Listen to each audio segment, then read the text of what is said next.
마이어스 브릭스 유형 지표, 일명 MBTI라는 것을 들어보신 적이 있으십니까? MBTI는 사람의 성격을 16가지 유형으로 나누어 설명하는데, 여러 가지 성격 유형 검사 중 가장 대중적으로 잘 알려진 지표 중 하나이며, 작게는 흥미 위주의 성격 테스트로, 크게는 기업체 등 진로 선택을 위한 인성 검사에까지 다양하게 쓰이고 있습니다. 저도 최근에 이 MBTI를 해보았는데 제 성격 유형은 INFJ였습니다. 아마 MBTI를 조금이라도 아시는 분은 제 성격 유형을 들으시고 제가 어떤 성격을 가졌고 어떤 성향을 가졌는지, 어떤 강점과 약점이 있는지, 대인관계에서 어떤 것을 중요시하는지 등을 파악하셨을 것입니다.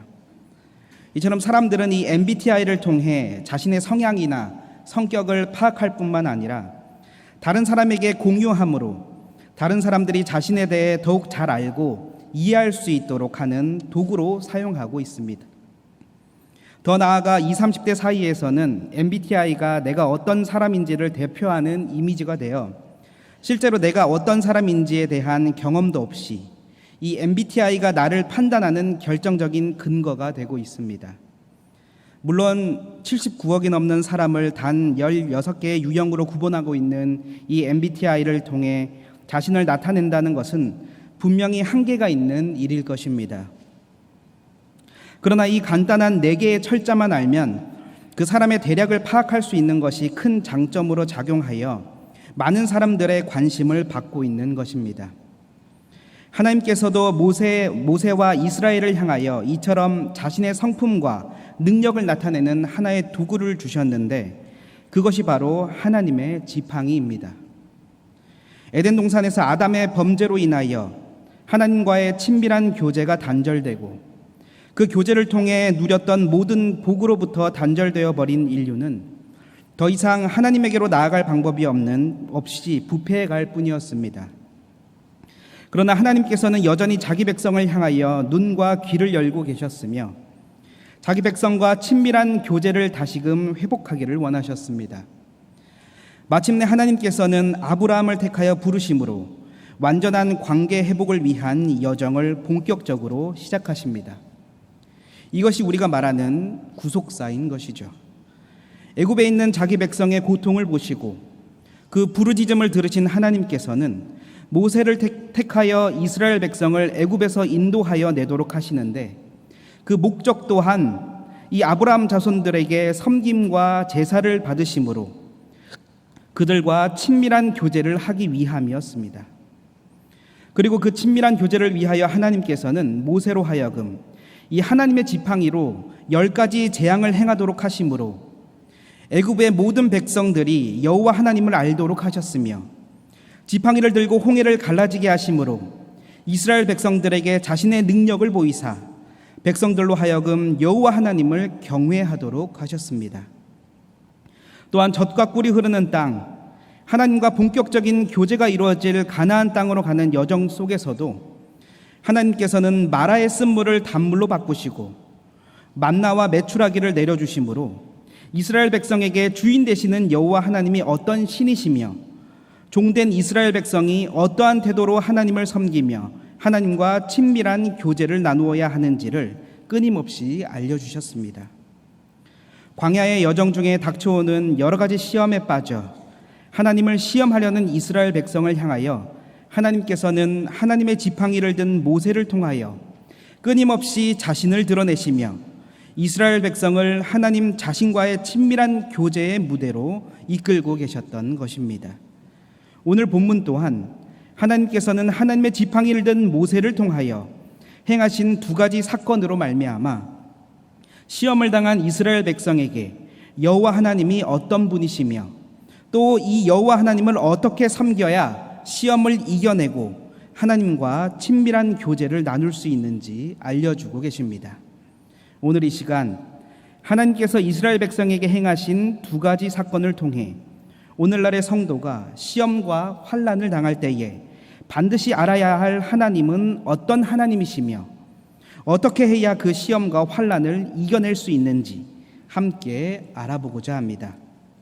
첫째로 영적인 시험을 당할 때의 성도는 예배 생활을 통하여 죄악된 자신을 구원하신 긍휼의 하나님을 기억함으로 이겨낼 수 있습니다. 다 함께 1절로 7절 말씀을 합독하시겠습니다. 시작.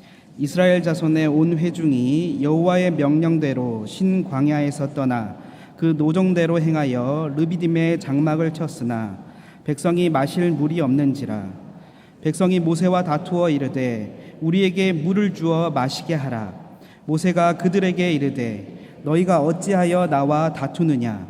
너희가 어찌하여 여호와를 시험하느냐? 거기서 백성이 목이 말라 물을 찾으매 그들이 모세에게 대하여 원망하여 이르되 당신이 어찌하여 우리를 애굽에서 인도해 내어서 우리와 우리 자녀와 우리 가축이 목말라 죽게 하느냐? 모세가 여호와께 부르짖어 이르되 내가 이 백성에게 어떻게 하리이까? 그들이 조금 있으면 내게 돌을 던지겠나이다. 여호와께서 모세에게 이르시되 백성 앞을 지나서 이스라엘 장로들을 데리고 나일강을 치던 내 지팡이를 손에 잡고 가라. 내가 호렙산에 있는 그 반석 위에 거기서 내 앞에 서리니 너는 그 반석을 치라. 그것에서 물이 나오리니 백성이 마시리라. 모세가 이스라엘 장로들의 목전에서 그대로 행하니라. 그가 그곳 이름을 마사 또는 무리바라 불렀으니 이는 이스라엘 자손이 다투었음이요 또는 그들이 여호와를 시험하여 이르기를 여호와께 우리 중에 계신가 안 계신가 하였음이더라. 아멘. 1절에서 이스라엘 자손의 온 회중이 여호와의 명령대로 신 광야에서 떠나 그 노정대로 행하여 르비딤의 장막을 쳤다고 증거하고 있는 대로 출애굽한 이스라엘 백성들은 여호와 하나님의 명령대로 신 광야를 떠나 르비딤이라는 곳에 도착하여 장막을 쳤습니다. 그런데 하나님의 명령을 따라 도착한 그곳에서 문제가 한 가지 발생하는데 바로 마실 물이 없다는 것이었습니다. 하나님의 명령을 그대로 따랐는데 막상 마실 물이 없게 되자 그들은 곧바로 하나님의 종 모세를 원망하기 시작합니다. 이스라엘 백성들은 2절에 이르는 대로 우리에게 물을 주어 마시게 하라며 모세와 다툽니다. 여기서 다투었다는 말은 원고와 피고가 사실 여부를 두고 법정 다툼을 벌인다는 뜻으로서 이스라엘 백성들은 지금 자신들을 위험에 빠뜨린 범인으로 모세를 지목하며 그를 처벌하려고 하고 있는 것입니다.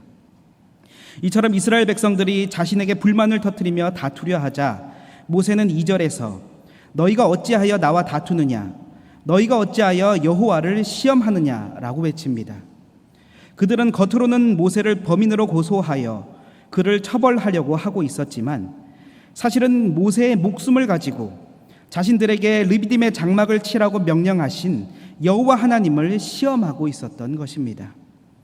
과거 이스라엘 백성들은 마라와 신 광야에서도 모세를 원망한 적이 있었으나 하나님께서는 마라의 쓴물을 단물로 바꾸시고 만나와 메추라기를 주시며 그들에게 긍휼을 베풀어 주셨습니다.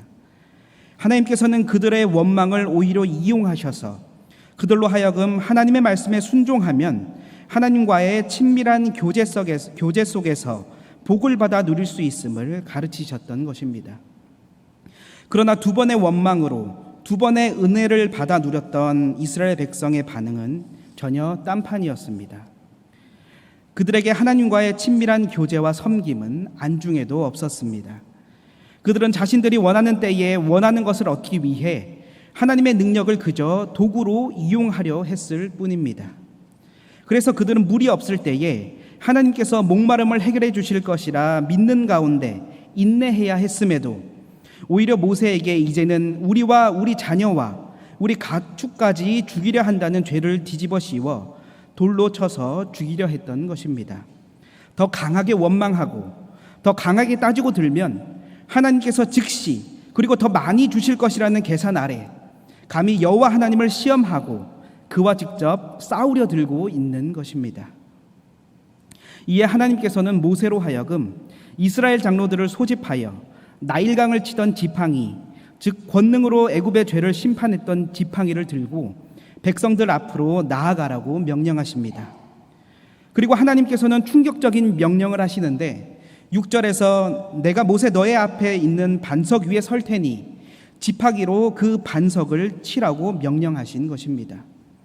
야구에도 3아웃 제도가 있고 세상 법정에도 3아웃 제도가 있듯이 누가 보아도 3번이나 똑같은 죄, 아니 더욱 중한 죄를 범하고 있는 이 이스라엘 백성에게 응당 하나님의 심판, 애굽의 죄를 심판했던 지팡이가 휘둘러져야 마땅한 일이었습니다.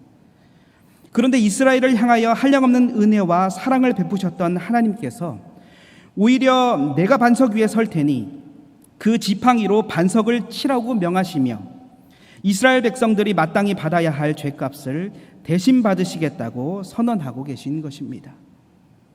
뿐만 아니라 하나님께서는 그것에서 물이 나오리니 백성이 마시리라 선언하심으로 자신이 대신 형벌을 당한 그 반석에서 샘이 터져 나와 이스라엘 백성들로 하여금 죽음이 아닌 생명을 얻도록 하시겠다 선언하십니다. 하나님께서는 끝까지 자신을 이용하려 하며 모세의 목숨을 가지고 자신을 시험했던 패역한 무리들에게 노를 바라셔도 모자를 파내 그토록 형편없는 백성들을 끝까지 사랑하심으로 형벌을 대신해서 받으시고 생명수까지도 제공하셨던 것입니다.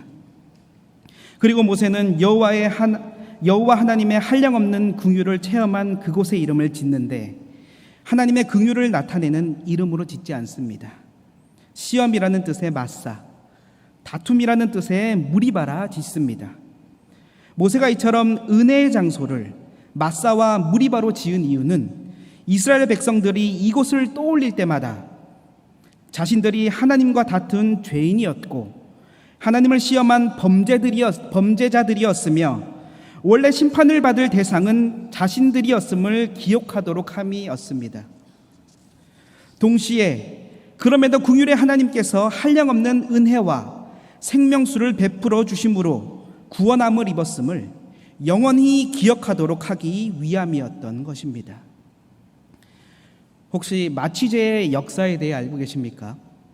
마취제가 발견되기 전에 외과 수술은 마취 없이 진행되었다고 합니다. 마취 없이 이루어지는 외과 수술은 그 과정에서 모든 고통을 온전히 환자가 다 받아야 했기에 수술을 받기 전에 환자가 도망가는 일이 비일비재했다고 합니다. 신실한 그리스도인이며 외과 의사였던 영국 에덴버러 대학의 제임스 심슨 교수는 환자들이 당하는 고통을 안타까워하며 어떻게 하면 환자들의 고통을 덜어줄 수 있을까 하고 고민하던 중 창세기를 읽다가 하나님께서 아담을 재우시고 아담의 갈빗대를 취하신 말씀에서 큰 영감을 얻습니다. 당시 갈빗대 하나를 떼어내는 일은 매우 큰 수술이었는데 그 수술을 받은 아담은 잠에서 깨어난 후 고통을 느끼지 못한 듯 이는 내 뼈 중의 뼈요 살 중의 살이라 감탄했던 것입니다. 이에 심슨은 깊게 잠이 들면 고통을 느끼지 못한다는 가설을 세우고 클로로포름이라는 수술용 마취제를 최초로 개발합니다. 클로로포름이라는 수술용 마취제, 이 마취제를 개발한 것은 정말로 혁신적인 일이었습니다. 그리고 그는 말년에 한 제자에게 교수님께서 지금까지 발견한 것 중에서 가장 위대한 발견은 무엇이라고 생각하십니까? 라는 질문을 받습니다. 이 학생의 질문에 많은 사람들은 그가 당연히 클로로포름이라고 답할 것이라 생각했습니다.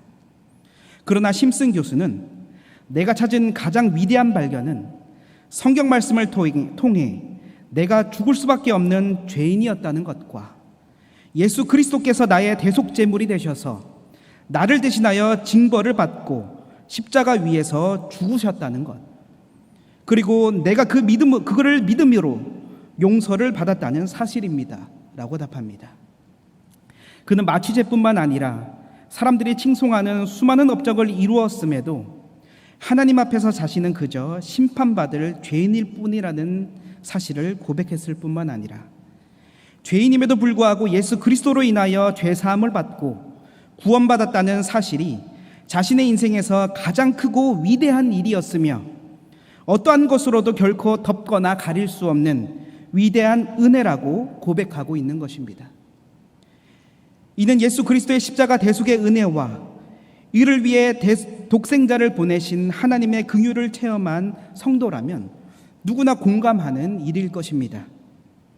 우리는 이스라엘 백성과 같이 하나님의 말씀대로 행하고 교회를 위하여 헌신했음에도 시련을 당할 수 있고, 그러므로 하나님을 원망하고 탓하는 영적인 시험에 빠져들 수도 있습니다.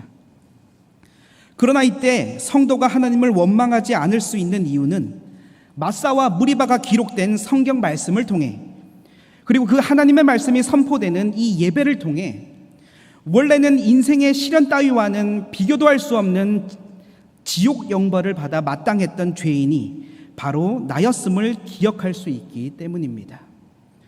또한 사도 바울이 무리바 사건을 두고 그 반석은 곧 그리스도시라고 선포하고 있는 대로 하나님의 말씀을 먹고 마시는 이 예배를 통해 이 죄인을 살리시기 위해 자기 아들마저 아낌없이 내어주시는 긍휼의 하나님이 바로 지금 우리가 섬기고 있는 그 하나님이심을 기억할 수 있기 때문입니다. 성도가 하나님의 말씀을 따르다가 주의 몸된 교회를 섬기다가 어떠한 시련을 당한다 할지라도 그것은 원래 죄인이 받아야만 했던 영원한 심판에 비하면 정말 그저 웃고 넘어갈 정도의 일, 아니 오히려 감사하며 즐길 수 있는 일일 뿐입니다.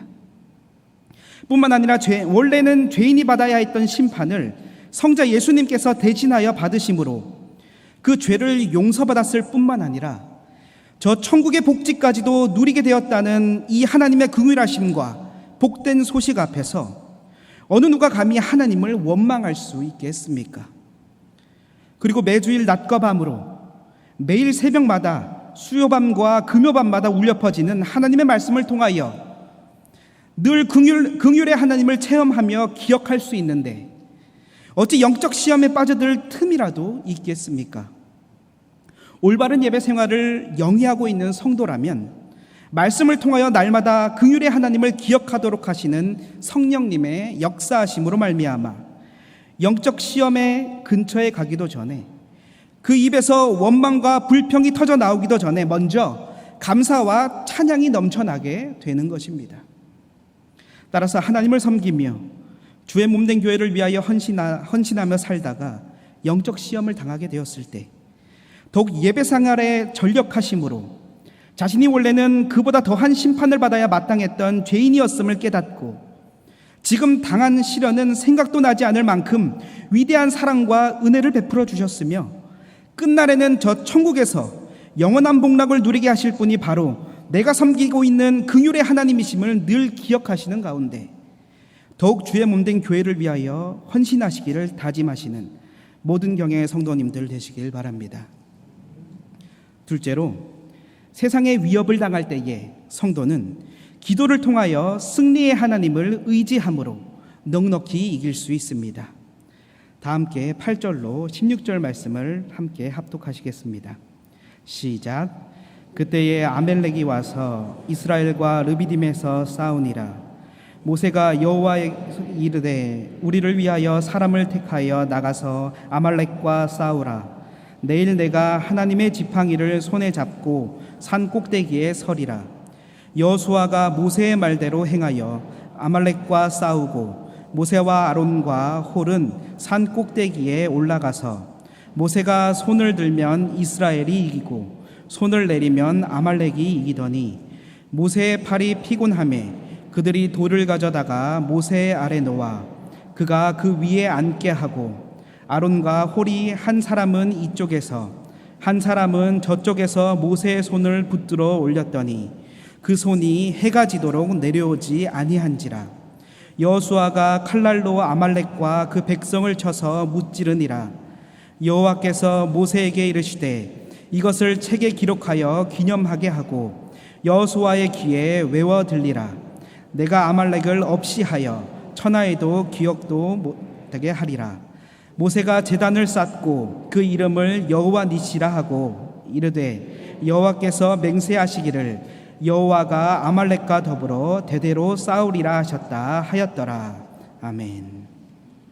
르비딤에서 하나님의 긍휼하심으로 말미암아 생명수를 받아 누리고 있는 그때에 이스라엘 백성에게 또 다른 문제가 발생하게 되었습니다. 그것은 곧 아말렉 족속의 공격을 받게 된 것입니다. 당시 주변 족속들을 약탈하며 생활하던 아말렉 족속이 애굽에서 오랜 노예 생활을 해오던 이스라엘 족속에 비해 전투에 능한 것은 당연한 일이었습니다. 거기다가 아말렉 족속은 비겁하게도 이스라엘 행군 대열에서 제일 약한 후미 쪽으로 기습을 가해왔던 것입니다.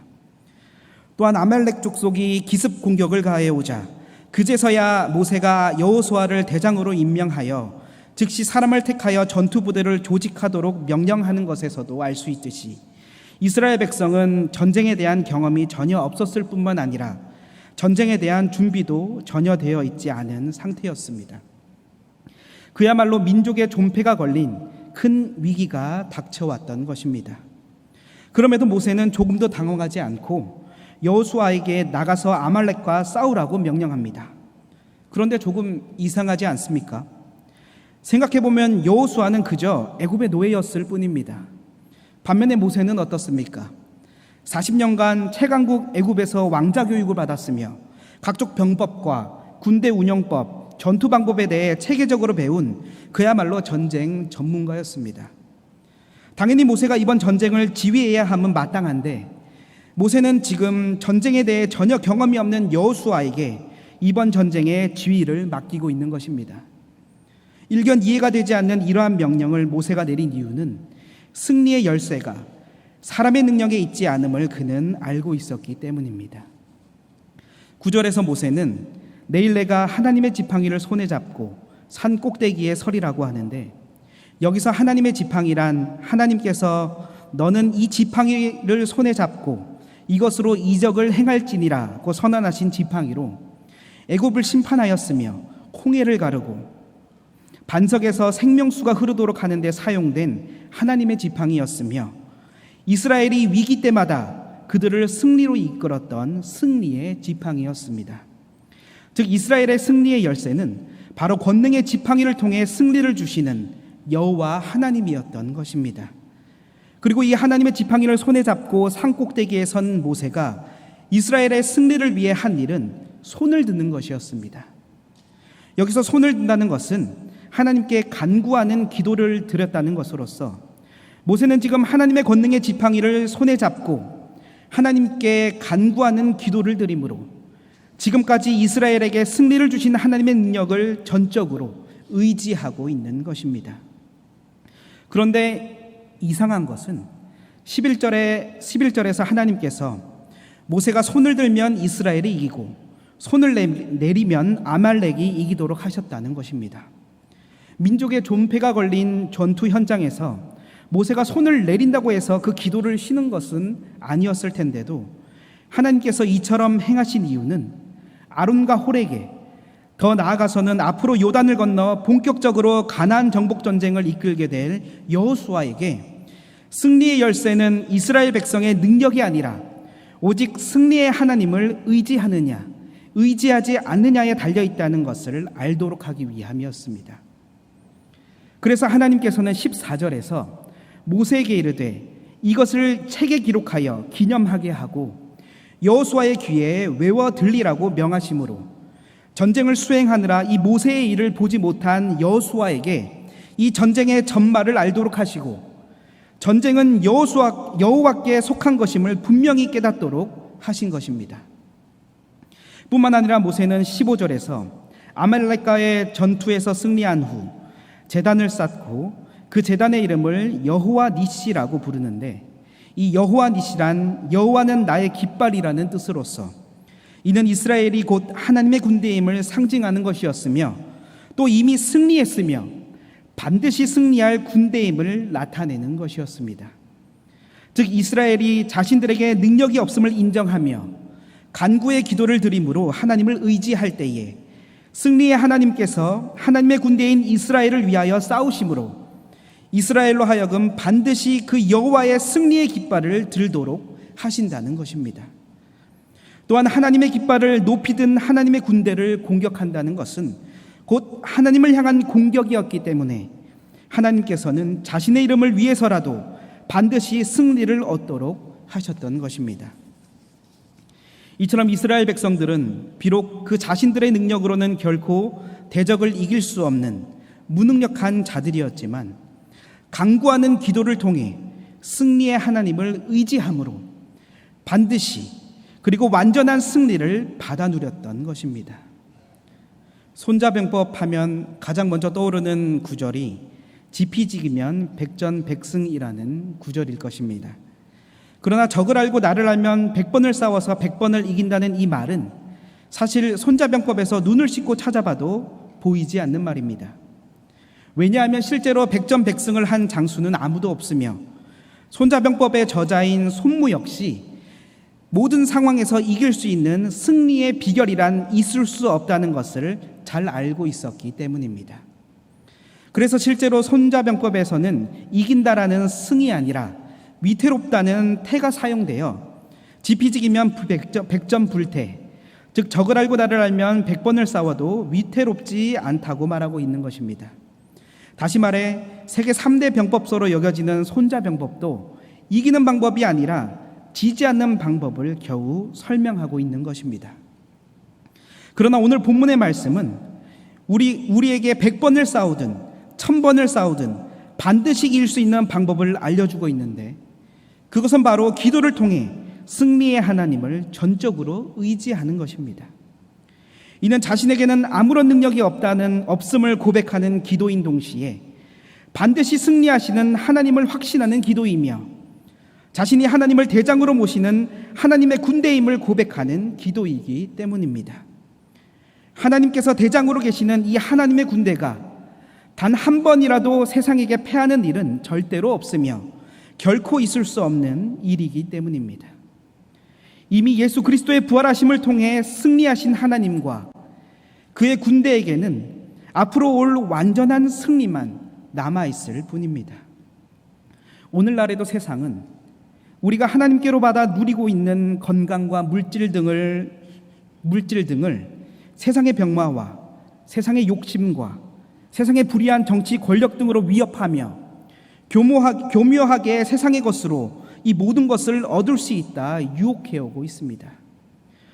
그리고 고난을 통해 마치 그것들이 없으면 큰일이라도 날 것처럼 두려움에 빠지도록 하며 하나님으로부터 점점 멀어지도록 성도를 시험하고 있는 것입니다.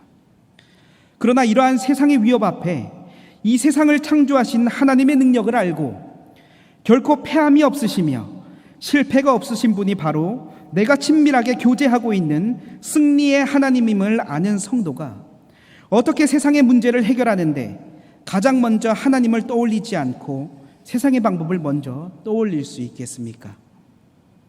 아무런 능력이 없는 자를 구원하심으로 세상에 대하여 완전한 승리를 얻게끔 하시는 승리의 하나님께서 오늘도 우리와 함께 하시며 그 하나님을 의지하기만 하면, 그 하나님께 아뢰기만 하면 반드시 승리를 체험하게끔 하시는데 어떻게 썩어질 세상의 것에 눈을 돌릴 필요가 있겠습니까? 절대로 그럴 수 없는 것입니다. 성도는 이미 승리하였으며 앞으로 올 완전한 승리를 이루신 승리의 하나님만을 전적으로 의지하는 가운데 기도로 아뢰며 승리를 만끽할 뿐입니다. 따라서 세상이 어떠한 방법으로 성도를 위협해 올지라도 성도는 이미 세상에 대하여 완전한 승리를 성취하신 승리의 하나님께 나에게는 아무런 능력이 없음을 고백하는 기도, 오직 나를 승리하도록 하실 수 있는 분은 하나님 한 분뿐이심을 고백하는 기도를 드리심으로 승리의 하나님께서 반드시 주시는 승리의 깃발을 반드시 누리시며 앞으로 올 완전한 승리를 알고 그 복까지도 마음껏 누리시는 경야의 성도들 되시길 바랍니다.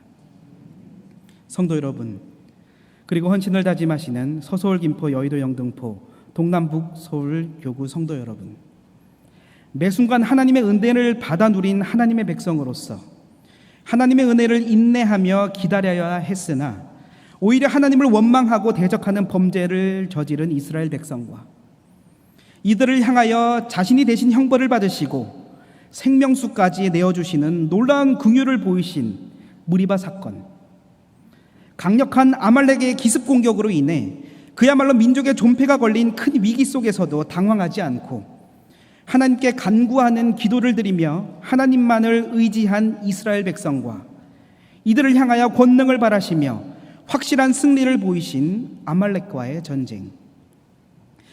르비딤이라는 같은 장소에서 일어난 전혀 다른 양상의 이 두 사건은 얼핏 전혀 상관이 없는 사건으로 보이지만 자세히 들여다보면 한 가지 공통점을 발견할 수 있는데, 그것은 바로 두 사건 모두 하나님께서 초자연적으로 개입을 하심으로 위기 상황이 극복되었다는 점입니다. 친밀한 교제를 하시기 위하여, 온전한 예배를 받으시기 위하여 이스라엘을 택하여 부르신 하나님께서 그들이 당한 영적인 문제 앞에 긍휼로 답하시고 세상의 침묵 앞에 승리로 답하시며 이스라엘 백성들과 친밀한 교제를 하시고 그들의 예배를 받고 있으셨던 것입니다.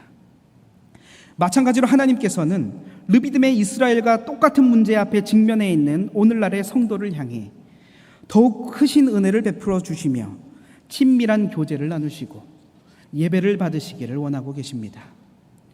긍휼의 하나님께서는 성경 66권을 통하여 이미 우리를 향한 한량없는 사랑과 은혜를 다 기록해 놓으셨으며, 우리가 영적 시험에 빠져 들어갈 때에 지체 없이 성령 하나님께서 역사하심으로 죄인 중에 괴수였던 우리의 실상을 깨닫도록 하심으로 우리로 하여금 하나님을 원망하거나 탓할 자격이 없는 자들임을 기억하도록 하십니다.